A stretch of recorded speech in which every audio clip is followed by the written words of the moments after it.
వాళ్ళ సలహాదారుడే చెబుతుంది ఏంటంటే కనుక మద్యపాన నిషేధం అనేది ఒక కళ లాంటిది, దాని గురించి ఆలోచించాల్సిన అవసరం లేదు అంటున్నారు కదా. మరి గతంలో జగన్మోహన్ రెడ్డి చెప్పింది ఏంటంటే 2024 ఎలక్షన్లకు వచ్చేసరికి 5 స్టార్ హోటల్లో అందేటట్టు మాత్రమే, మద్యం అందేటట్టు మాత్రమే చేసి ఓట్లకు వస్తానన్నారు. ఇప్పుడు మరి వాళ్ళ సలహాదారుడైన సజ్జల రామకృష్ణారెడ్డి మరి ఈ మాట ఎందుకు చెబుతున్నారు అంటారు? అరే రామకృష్ణారెడ్డి, మీ నాయకుడు 2019 ఎలక్షన్స్ ముందు పాదయాత్రల్లో ఊరు వాడా తిరుగుతూ నేను మద్యపాన నిషేధం చేస్తానని చెప్పిన నువ్వు ఇవాళ మీ ప్రభుత్వం వచ్చిన తర్వాత ఏం బీకేఆర్ అడుగుతా ఉన్నా ఈ రోజున ఎందుకు మీరు ఇవాళ రద్దు చేయలేదని అడుగుతా ఉన్న మద్యపానాన్ని. కోట్ల రూపాయల ఇవాళ మద్యం ద్వారా సంపాదించుకుంటున్నారు మీ వైసీపీ ప్రభుత్వం వాళ్ళు. మరలా నువ్వు ఎలక్షన్స్ వస్తున్నాయి కాబట్టి ఈ బ్రోకరు, ఈ సాక్షి బ్రోకరు, ఈ సజ్జల రామకృష్ణారెడ్డి 2024 ఎలక్షన్స్లో ఓన్లీ స్టార్ హోటల్స్కే మేము పరిమితం చేస్తామంటున్నారు. నీ మాటలు ఎవరు వినడానికి వీళ్ళు ఉండరు. ఖచ్చితంగా నీ మాటలన్నీ మాయ మాటలు అనుకుంటున్నారు. నువ్వు ఒక బ్రోకర్వే, నువ్వు పనికి మన యాదవే, వ్యవస్థ మొత్తాన్ని మేనేజ్ చేస్తుంది నువ్వు అని సందర్భంగా ఈ తెలియపరుస్తా ఉన్నా. ఇవాళ మద్యపాన నిషేధం చేయకపోవడం వల్ల ఆడవారి యొక్క తాలిబొట్టును తెంపేసే విధంగా మీ వైసీపీ ప్రభుత్వం పాలన ఉందని చెప్పి సందర్భంగా తెలియపరుస్తా ఉన్నా. ఈ వైసీపీ ప్రభుత్వానికి సజ్జల రామకృష్ణారెడ్డికి అని చెప్పి సందర్భంగా ఈ బ్రోకర్ సజ్జల రామకృష్ణారెడ్డి తెలియపరుస్తా ఉన్నాను. మరి ఈ మాట అన్న తర్వాత కూడా వాళ్ళ మంత్రులు కానీ ఎమ్మెల్యేలు కానీ ఎందుకని ఖండించలేకపోయారు? అంటే ఒక సలహాదారుడు ఇచ్చిన స్టేట్మెంట్ను కూడా ఖండించలేని పొజిషన్లోకి ఈ మంత్రులు ఎమ్మెల్యేలు వచ్చారంటారా? అసలు సలహాదారుడే మొత్తం కదా వ్యవస్థ నడిపిస్తుంది. ముఖ్యమంత్రి జగన్మోహన్ రెడ్డి అర్థం కావట్లా, సజ్జల రామకృష్ణారెడ్డి అర్థం కావట్లా. పోలీస్ వ్యవస్థని, అధికార యంత్రాంగాన్ని మొత్తాన్ని వ్యవస్థలను మేనేజ్ చేస్తున్న సజ్జల రామకృష్ణారెడ్డి ఏం మాట్లాడతారు మంత్రులు? ఆ సలహాదారు ఏమి ఇవ్వాలయా? ప్రభుత్వానికి సలహాలు ఇవ్వాలి. ఈ రాష్ట్రం ఎలా జరగాలా, ఈ రాష్ట్ర పరిపాలన ఎలా ముందుకు తీసుకెళ్లాలా, ఆ విధంగా సలహాలు ఉండాలి. కానీ సలహాదారుడు ఈరోజు చూస్తుంటే ఇష్టం వచ్చినట్లు మాట్లాడతాడు, ప్రతిపక్ష పార్టీలను తిడుతూ ఉంటాడు, మీడియా మిత్రులను తిడుతూ ఉంటాడు. నేనే ఈ రాష్ట్రానికి ధీరుడు అనుకుంటాడు, నేనే ఈ రాష్ట్రాన్ని మగోడు అనుకుంటాడు. ఒక నెలగా సజ్జల రామకృష్ణారెడ్డి నువ్వు మగోడువో, నీ ధీరుడువో, నీ సంగతి ఖచ్చితంగా ప్రభుత్వ అధికార రంగంలో మా నాయకుడు లోకేష్ ఖచ్చితంగా నీ మీద చర్యలు తీసుకుంటాడని చెప్పి సందర్భంగా తెలియపరుస్తా ఉన్నా. ముఖ్యంగా లోకేష్ చేస్తున్న గతంలో చేసిన ఏదైతే పాదయాత్ర ఉందో, ఇప్పుడు ఏదైతే శంకరావం చేస్తున్నారో దాంట్లో ఆయన చెప్పేవన్నీ అబద్ధాలే అంటూ వైసీపీ నాయకులు చేస్తున్న వ్యాఖ్యలను అసలు ఎలా చూడొచ్చు అంటారు? మా నారా లోకేష్ అన్న యువగలం పాదయాత్ర అటు కుప్పం నుండి ఇచ్చాపురం వరకు పాదయాత్ర చేద్దాం అనుకున్నాడు. కొన్ని అనివార్య కారణాల వల్ల చంద్రబాబు నాయుడు అక్రమ అరెస్ట్ చేయడం వల్ల కొంచెం వరకు కుదింపి ఇవాళ ఏ నియోజకవర్గాలు అయితే తిరగలేదో ఆ నియోజకవర్గాల్లో శంకరావం అనే పేరుతో నారా లోకేష్ గారు ప్రజల్లోకి తీసుకెళ్తా ఉన్నారు. మా నారా లోకేష్ గారు మాట అంటే మాటే. మీ జగన్మోహన్ రెడ్డి లాగా మాట తప్పడు, మనవ తిప్పడు. మీ జగన్మోహన్ రెడ్డి పెన్షన్ని ప్రతి ఒక్క 40 సంవత్సరాల ఎస్సీ ఎస్టీ బీసీ మహిళలకి ఇస్తాడు. ఎందుకు మాట తప్పాడు, మనవ తిప్పాడు. నిరుద్యోగుల జాబ్ క్యాలెండర్ విడుదల చేస్తున్నాడు. ఎందుకు మాట తప్పాడు, మనవ తిప్పాడు. మా నారా లోకేష్ నిరుద్యోగులు అండగా దాదాపుగా 5 సంవత్సరాల కాలంలో 20 లక్షల ఉద్యోగాలని ఇవ్వబోతా ఉన్నారు. ఇవ్వగల నిధి కింద 3,000 రూపాయలు ప్రతి ఒక్క నిరుద్యోగుడు ఇవ్వబోతా ఉన్నారు. అది లోకేష్ బాబు అని చెప్పి ఈ సందర్భంగా తెలియపరుస్తున్నా. మీలాంటి జగన్మోహన్ రెడ్డి లాగా, మీలాంటి మాయా పకీర్లాగా మా నాయకుడు లోకేష్ కాదు.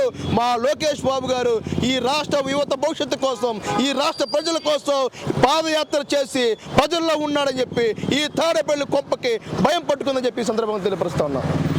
డిఎస్సి రిలీజ్ చేశారు కదా రీసెంట్గా 6,100 పోస్టులతోటి. మరి ఉద్యోగాలు లేవు, ఆ ఉద్యోగాలు విడుదల చేయలేదని మీరు ఎలా అనగలుగుతున్నారు? అసలు డిఎస్సి 6,100 ఉద్యోగాలు కట్టమైందండి. ఇదే జగన్మోహన్ రెడ్డి, ఇదే ఫేక్ ముఖ్యమంత్రి, ఇదే పరిపాలన ముఖ్యమంత్రి, ఇదే శాడిస్ట్ ముఖ్యమంత్రి ఊరు వాడా తిరిగేటప్పుడు ముద్దులు పెట్టుకుంటూ నేను అధికారం రాగానే 23,000 పోస్టులు ఖాళీగా ఉన్నాయని చెప్పిన జగన్మోహన్ రెడ్డి ఇదే అధికారం వచ్చిన తర్వాత 4 సంవత్సరాలు 10 నెలలు గుర్తుకు రాని డిఎస్సి ఇవాళ ఎందుకు గుర్తొస్తుందని చెప్పి సందర్భంగా అడుగుతా ఉన్నా. 6,100 ఎవరికి కావాలి? ఎంతమంది పోటీదారులు ఉన్నారు? 2018 లెక్కల ప్రకారం దాదాపుగా 30 లక్షల మంది ఉంటే ఇప్పుడు 54 లక్షల మంది అయ్యారు. దీనికి ఏ కారణం చెప్తారు? ఈ సందర్భంగా అడుగుతా ఉన్నా జగన్మోహన్ రెడ్డి గారిని. ఇవాళ డిఎస్సి ఇవ్వకుండా, మెగా డిఎస్సి ఇవ్వకుండా దగా డిఎస్సి చేసి నిరుద్యోగులు దోగమైన మోసం చేసి నిరుద్యోగులు చెవుల పూలు పెట్టి నిరుద్యోగులు 2 రోడ్డు మీద వేసిన ఈ చేతగాని ఈ వైసీపీ ప్రభుత్వం ఖచ్చితంగా రేపు రాబోయే ఎన్నికల్లో గద్ద దింపుతామని చెప్పి సందర్భంగా తెలియపరుస్తా ఉన్నా. నిన్న అంబటి రాంబాబు మాట్లాడుతూ ఒక బీసీకి సీట్ ఇస్తుంటే ఓర్చుకోలేక పార్టీ మారాడు, విశ్వాసం లేదు కుక్క అంటూ ఏదైతే శ్రీకృష్ణదేవరాయల మీద చేస్తున్న వ్యాఖ్యలను అసలు ఎలా చూడొచ్చు అంటారు? శ్రీకృష్ణదేవరాయలు గారిని 150 కోట్లు ఇవ్వు, నువ్వు చంద్రబాబు నాయుడు తిట్టు, పవన్ కళ్యాణ్ తిట్టు అంటారు. శ్రీకృష్ణదేవరాయలు గారికి ఏం పనండి? ఆయన ఒక మంచి పొలిటీషియన్, ద గ్రేట్ లీడర్.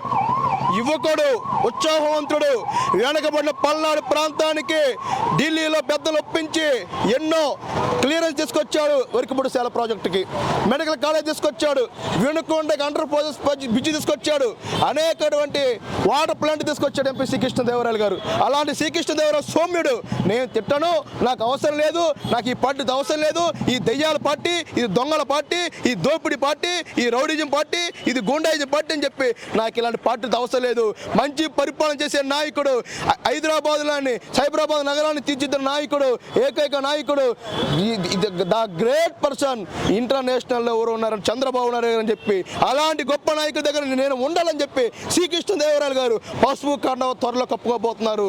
అదేని చెప్పి ఈ సందర్భంగా ఆంబోతి పనికిమాలిన దద్దమ్మ మంత్రి సకన్య శూన్య అంటాడు. అరగంట గంట మాట్లాడే నువ్వు ఒకడు మాట్లాడే ఒక వ్యక్తివయ్యా నువ్వు. మీ యొక్క పరిపాలన ఒకడు అరగంట గంట, ఒకడు మల్లెపూల మంత్రి, ఒకడేమో అది ఇదని వీడియో కాళ్ళు. అది మీ పరిపాలన, అది మీ పార్టీ, అది మీ పేక్ పార్టీ, అది మీ దొంగల పార్టీ అని చెప్పి సందర్భంగా తెలియపరుస్తాను. జగన్మోహన్ రెడ్డి ఈ మధ్యకాలంలో ప్రభుత్వ ధనంతో ఏర్పాటు చేసిన సిద్ధం సభల గురించి మీ అభిప్రాయం ఏంటి అసలు? ఈరోజు జగన్మోహన్ రెడ్డి వేల కోట్ల రూపాయలతో ప్రజాధనాన్ని దోపిడీ చేస్తూ ఉన్నాడు, లూటీ చేస్తూ ఉన్నాడు. ఈరోజు ఎక్కడ చూసినా సిద్ధం అంటున్నాడు. నువ్వు చెంచులు కూడా జైలు పోవడానికి సిద్ధపడ్డావా? అదేవిధంగా ఆంధ్ర రాష్ట్రంలో ఎస్సీ ఎస్టీపై మరలా దాడులు చేయడానికి సిద్ధపడ్డావా? ఎస్సీ ఎస్టీ బీసీ కార్పొరేషన్ లోన్లు మళ్ళీ రద్దు చేయడానికి సిద్ధపడ్డావా? దేనికి సిద్ధం? ఇవాళ దేనికి సిద్ధపడుతున్నావు జగన్మోహన్ రెడ్డి అని అడుగుతామని ఈ రోజున. ప్రతిపక్ష పార్టీలపై దాడి చేయడానికి సిద్ధపడ్డావా? మీడియా మిత్రులపై దాడి చేయడానికి సిద్ధపడ్డావా? జగన్మోహన్ రెడ్డి అడుగుతామని ఈ రోజున. కానీ ఇక్కడ ముఖ్యంగా చూస్తే జగన్మోహన్ రెడ్డి ఎంత హఠాహసంగా చెబుతున్నాయి ఏంటంటే 99% హామీలన్నీ నెరవేర్చాను అంటున్నాడు. మరి నెరవేర్చాడంటారా నిజంగానే? 99% నెరవేర్చా అని చెప్పి నీ సాక్షి డబ్బా చాలా చెప్పుకుంటున్నావు, నువ్వు చెప్పుకుంటున్నావు. ఇక్కడ ఒక్క డిఎస్సి ఇవ్వలేదు, నిరుద్యోగ జాబు క్యాలెండర్ ఇవ్వలేదు. ఎందుకు 99% అమలు చేస్తామని చెప్పి గొప్పలు చెప్పుకుంటున్నాం మిస్టర్ జగన్మోహన్ రెడ్డి అని అడుగుతామని ఈ రోజున ఈ ముఖ్యమంత్రి జగన్మోహన్ రెడ్డి గారిని. ఇష్టం వచ్చినట్లు హామీలు ఇచ్చి ఇవాళ అధికారులు వచ్చిన తర్వాత హామీలు నెరవేర్చకుండా ఇవాళ ఇప్పటికి కానీ కొన్ని హామీలన్నీ గాలికి వదిలేసి నువ్వు 99% హామీలు నెరవేర్చా అని చెప్పి పెద్ద మాటలు చెప్తున్నావు. నీ మాట్లాడు ఎవరు వినటానికి ఎవరు వినరు. నీ యొక్క మాటలు ఇక్కడ వినకపోకుండా ఈ రోజున చెవులు పూలు పెట్టుకోలేదని చెప్పి రాష్ట్ర ప్రజలు అందరూ గమనిస్తున్నారు. నువ్వు 99% చేసుకుంటాను నువ్వు గొప్పలు అనుకో. ఇక నెలలో నువ్వు అన్నీ కనుక్కుంటా ఉండు. తాడేపల్లి కొంపలో కూర్చొని మా తండ్రి నాకు అర్ధరాత్రిపూట కళ్ళకు వస్తున్నట్టు 99% నేను చేశా అని చెప్పి గొప్పలు చెప్పుకుంటున్నాను మిస్టర్ జగన్మోహన్ రెడ్డి. ఖచ్చితంగా రేపు రాబోయే ఎన్నికల్లో నీ 99% చేసినటువంటి వాళ్ళ ప్రజలు నిన్ను ఓడిస్తారని చెప్పి ఈ సందర్భంగా తెలియపరుస్తా ఉన్నా.